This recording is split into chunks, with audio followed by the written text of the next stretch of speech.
Hi there, welcome to our channel. Sony has been working on its next flagship phone, Xperia 1 Mark III, for a long time.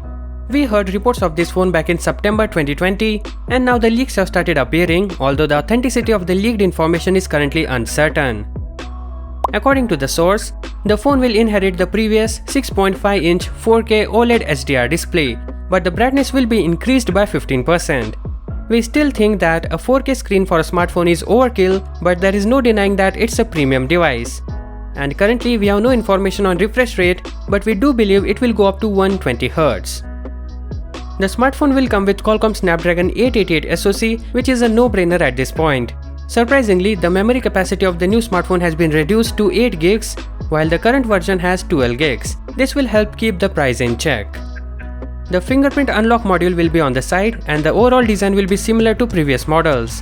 The tipster did not reveal any pictures of the new phone. However, when looking at the parameters, we can see that the Xperia 1 Mark III is very similar to the previous generation products, and it also supports IP65 or IP68 waterproof function. In addition, we expect improvements to the main camera module, and as this is Sony, you could bet that the lenses will be of very high standard. As for the selfie camera, the aperture size will be increased for better low light performance. We also expect it to have a battery of at least 4000 mAh. And finally, speaking about its price, it will be similar to that of Xperia 1 Mark II, that is $1200. With that said, would you be interested in getting the Xperia 1 Mark III when it launches next year? Do let us know.